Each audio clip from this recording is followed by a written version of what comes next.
179장 찬송입니다.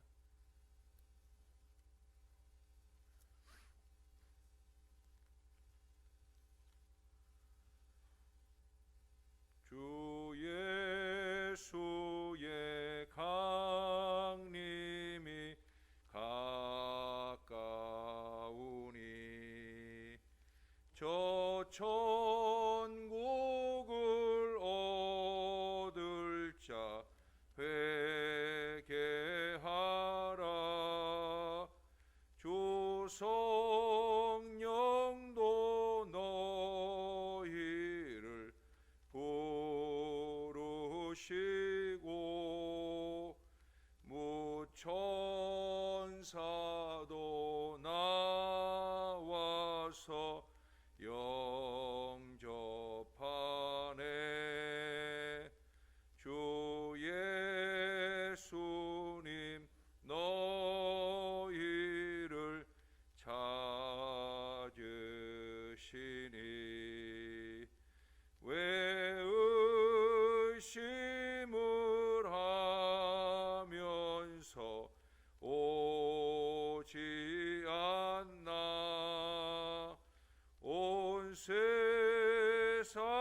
죄 담당한 어린 양은 죄 많은 자 불러서 구원하네. 이 세상이 즐기는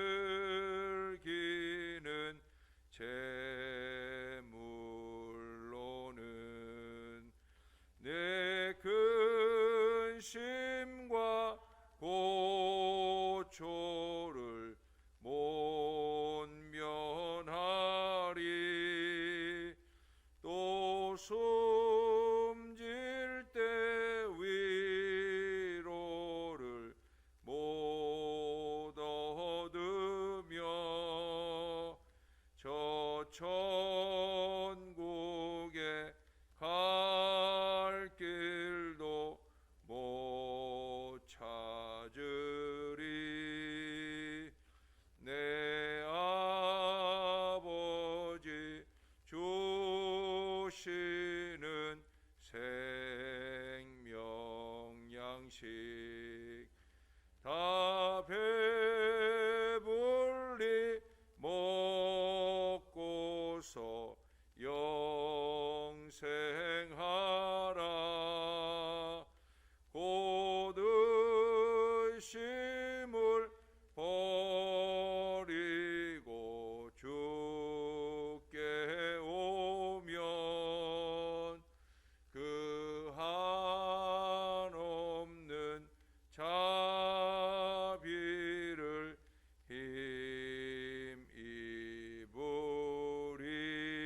힘입으리. 아멘.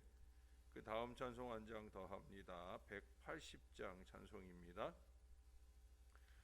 하나님의 나팔 소리 천지 진동할 때에 예수 영광 중에 구름 타시고 천사들을 세계 만국 모든 곳에 보내어 구원받은 성도들을 모으리. 나팔 불 때 나의 이름, 나팔 불 때 나의 이름, 나팔 불 때 나의 이름 부를 때에 잔치 참여하겠네. 무덤 속에 잠자는 자 그때 다시 일어나 영화로운 부활 승리 얻으리. 주가 택한 모든 성도 구름 타고 올라가 공중에서 주의 얼굴 배우리. 나팔 불 때 나의 이름, 나팔 불 때 나의 이름, 나팔 불 때 나의 이름 부를 때에 잔치 참여하겠네. 주님 다시 오실 날을 우리 알 수 없으니 항상 기도하고 깨어 있어서 기쁨으로 보좌 앞에 우리 나가서도록 그때까지 참고 기다리겠네. 나팔 불 때 나의 이름, 나팔 불 때 나의 이름, 나팔 불 때 나의 이름, 부를 때에 잔치 참여하겠네. 나팔 불 때, 나팔 불 때 나의 이름, 나팔 불 때 나의 이름, 나팔 불 때 나의 이름, 부를 때에 잔치 참여하겠네. 아멘. 기도하겠습니다. 좋으신 아버지, 나팔 불며 우리 주님 다시 오실 때 곧 이를 것입니다. 지금은 늘 마라나타 아멘 주 예수여 오시옵소서 이 신앙 진작 속에 살아야 되는 것임을 잊지 말게 도와 주옵소서. 주님 오시는 날이 새벽 아침이었으면 좋겠습니다.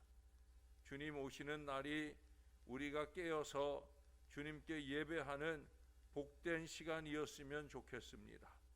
주님이 언제 오시더라도 그 주님 맞을 준비 잘하고 신앙하며 사는 저와 이 모든 사람들이 될 수 있기를 소원합니다. 주님 도와주시옵소서. 감사드립니다. 예수님 이름으로 기도합니다. 아멘. 마태복음 24장으로 가겠습니다. 마태복음 24장, 오늘은 1절에서 14절까지 말씀입니다. 제24장. 예수께서 성전에서 나와서 가실 때 제자들이 성전 건물들을 가리켜 보이려고 나아오니 대답하여 이르시되 너희가 이 모든 것을 보지 못하느냐? 내가 진실로 너희에게 이르노니 돌 하나도 돌 위에 남지 않고 다 무너뜨려지리라. 예수께서 감람산 위에 앉으셨을 때 제자들이 조용히 와서 이르되 우리에게 이르소서 어느 때에 이런 일이 있겠사오며 또 주의 임하심과 세상 끝에는 무슨 징조가 있사오리까? 너희가 사람의 미혹을 받지 않도록 주의하라. 많은 사람이 내 이름으로 와서 이르되 나는 그리스도라 하여 많은 사람을 미혹하리라. 난리와 난리 소문을 듣겠으나 너희는 삼가 두려워하지 말라. 이런 일이 있어야 하되 아직 끝은 아니니라. 민족이 민족을, 나라가 나라를 대적하여 일어나겠고 곳곳에 기근과 지진이 있으리니 이 모든 것은 재난의 시작이니라. 그때 사람들이 너희를 환난에 넘겨주겠으며 너희를 죽이리니 너희가 내 이름 때문에 모든 민족에게 미움을 받으리라. 그때 많은 사람이 실족하게 되어 서로 잡아주고 서로 미워하겠으며 거짓 선지자가 많이 일어나 많은 사람을 미혹하겠으며 불법이 성함으로 많은 사람의 사랑이 식어지리라. 그러나 끝까지 견디는 자는 구원을 얻으리라. 이 천국 복음이 모든 민족에게 증언되기 위하여 온 세상에 전파되리니 그제야 끝이 오리라. 아멘. 영국의 수학과 방사선 기사였던 제인 톰린스는 1990년 유방암 진단을 받았으나 수술을 통해 건강을 되찾게 됩니다. 10년이 지나서 2000년 유방암이 재발을 해서 폐와 뼈로 전이가 되었는데 그녀는 6개월만 살 수 있다는 그야말로 시한부 진단을 받았습니다. 그런데 놀라운 일은 그녀는 현재도 살아있다는 거예요. 그녀가 이 6개월 시한부 진단을 받고 나서 항암 치료를 받으면서 시작한 일이 있어요. 그것은 암기금 모금 운동을 펼치게 되었다는 거예요. 모금을 위해서 철인 3종 경기에 출전해서 완주하기도 하고요. 2006년에는 자전거로 샌프란시스코를 출발해서 뉴욕까지 무려 6,780km를 달렸습니다. 그래서 27억 원을 모금하기에 이릅니다. 영국 여왕 엘리자베스 2세는 그녀에게 대영국 상급 훈사 훈장을 주었습니다. 그녀는 자기의 시한부 인생을 그저 시한적으로 무력하게 살지를 않고 오히려 자기 아닌 다른 사람들을 위한 헌신의 생애를 열심히 살고 있다라고 하는 거예요. 여러분, 인생은 언제나 유한합니다. 우리가 이 땅에 사는 것이 영원하도록 사는 게 아니기 때문에 그런 점에서 보면 기간의 차이는 있을 뿐이지 인생은 어차피 다 시한부 인생을 살고 있는 거예요. 그러므로 우리 그리스도인은 살아있는 동안에 우리 주님께 다시 갈 그 천국에 갈 준비를 잘 이루면서 살 수 있어야 된다는 거예요. 그것을 이루는 방법은 여러 가지가 있을 겁니다. 오늘 본문의 내용에도 보면 세상 끝에 즉 종말에 보여지는 징조를 예언하시는 말씀을 우리에게 들려줍니다. 여기서 말하는 주의 임하심이라고 하는 말은 헬라어로 파루시아라고 그래요. 재림, 파루시아. 이 파루시아라고 하는 것은 영주가 자기 땅에 올 때나 또는 왕이 자기 백성에게 오는 경우에 쓰이는 말로 권위와 능력으로 오심을 표현하는 말입니다. 우리 예수님은 그렇게 심판주로 권위와 능력을 가지고 우리 가운데 오십니다. 곧 오십니다. 예수님이 재림하실 것은 틀림없는 성경의 예언입니다. 반드시 성취됩니다. 다만 그 날과 그 시는 비밀로 짜여져 있어요. 그래도 재림의 징조만은 오늘도 말씀을 해주고 있습니다. 오늘 본문에서 찾아볼 수 있는 징조들은 무엇입니까? 제일 많이 말씀하는 게 국제전쟁을 말씀하지요. 6절, 7절에 걸쳐서 2차 세계대전을 치르고 나서 전 세계는 냉전 시대였었어요. 이념 전쟁이 있었어요. 공산주의와 민주주의 사이에 이념 전쟁이 휩싸여 있었는데 다행히도 공산주의가 몰락을 하면서 이젠 좀 편안할래나 했지만 제3세력과 나라들이 또 민족이 민족을 대적하고 서로의 이익 추구를 위해서 전쟁이 끊이지 않고 일어나고 있어요. 최근에도 우크라이나에서 전쟁이 발발해서 많은 인명피해가 나며 피하 간의 엄청난 손실과 걱정이 넘쳐나고 있습니다. 러시아 군인들 가운데는 부모들이 자기 자식이 전쟁에 나간지도 모르고 훈련하는 줄 알았는데 전쟁터에서 죽어나가는 그런 안타까운 일들도 일어나고 있어요. 이렇게 나라와 나라 사이의 문제만이 아닙니다. 6절에서 말하는 난리와 난리의 소문이라는 것은 국제전쟁이기보다는 국내적인 내란을 의미합니다. 캄보디아나 미얀마 등등 아프가니스탄도 그렇고요.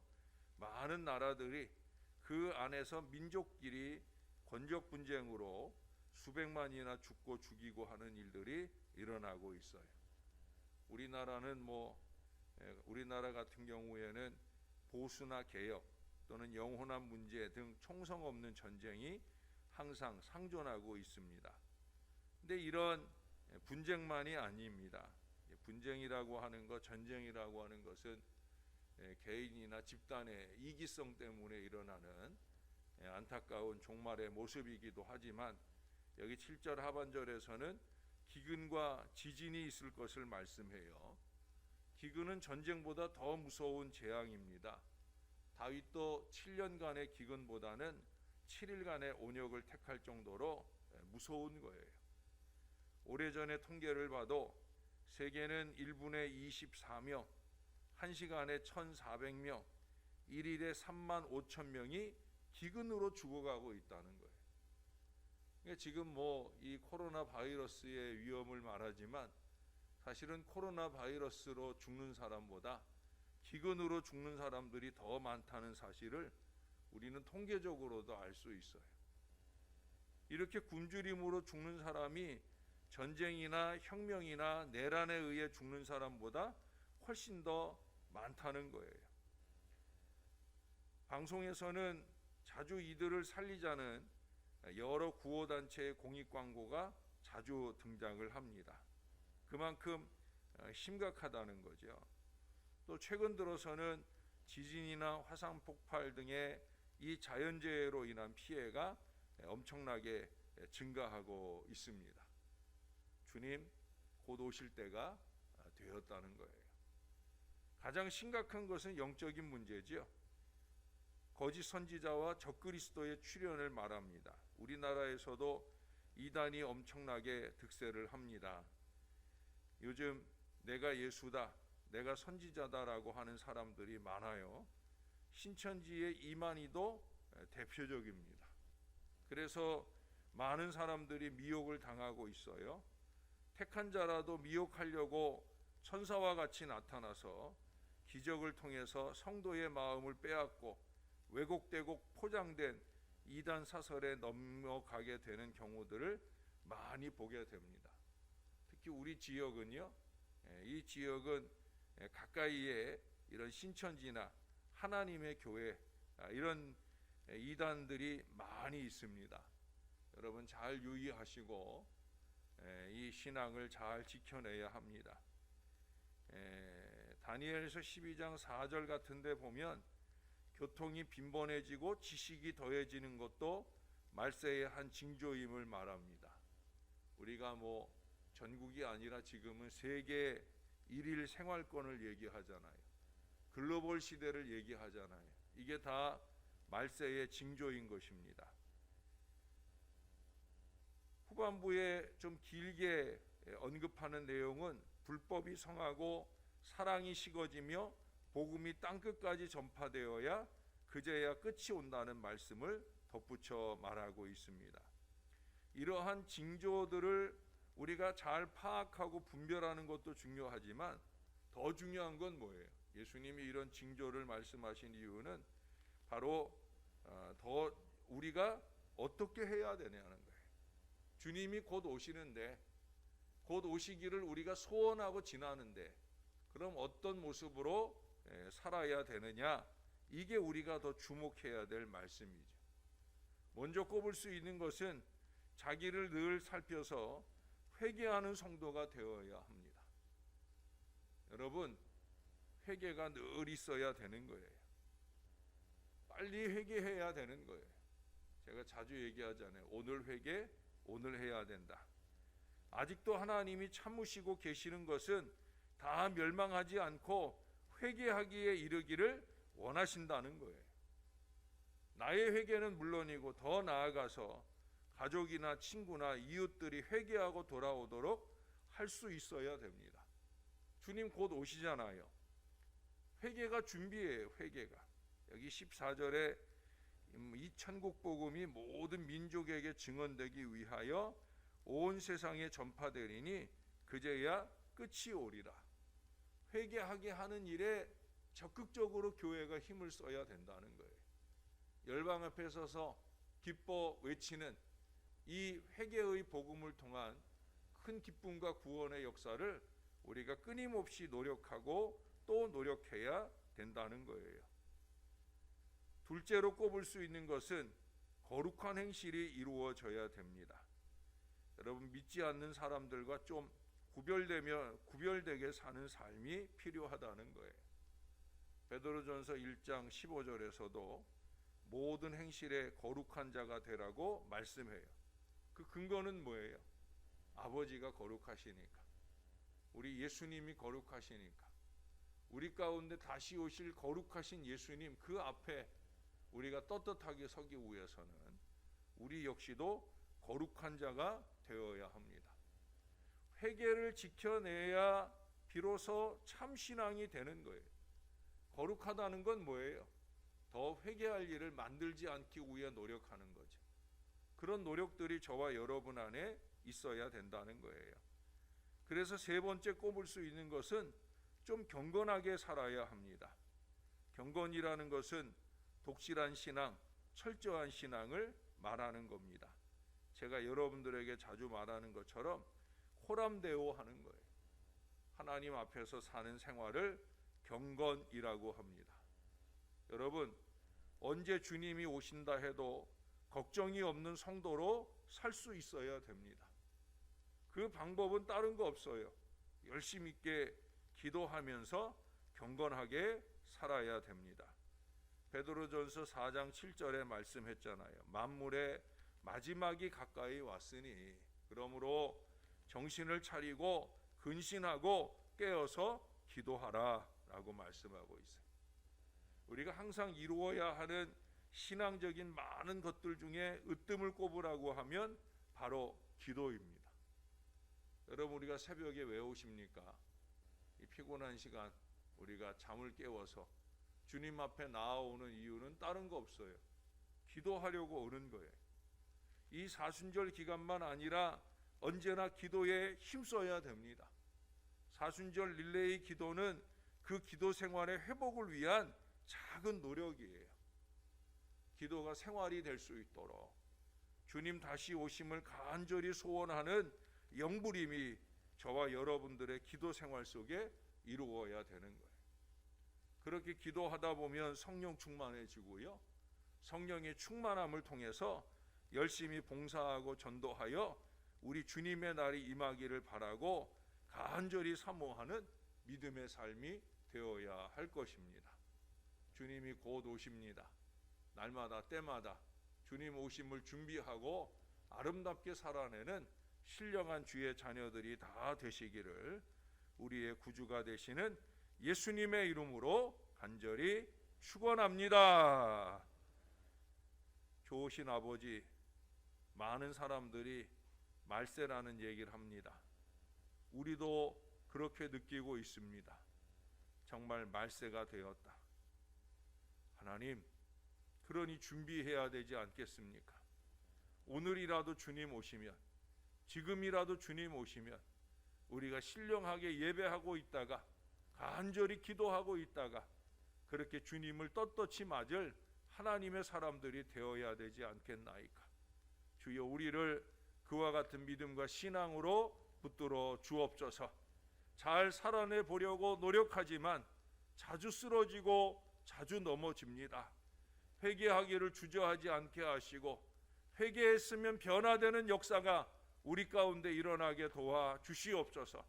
주님이 원하시는 그 거룩함으로 우리를 채우게 도와주시고 우리가 말씀과 기도로 더 거룩해지는 믿음의 노력들이 넘쳐나게 도와주시옵소서. 그래서 하나님의 기쁨을 이루는 우리의 최선의 신앙이 우리의 삶을 통해 아름답게 결실해 가도록 역사를 더하여 주옵소서.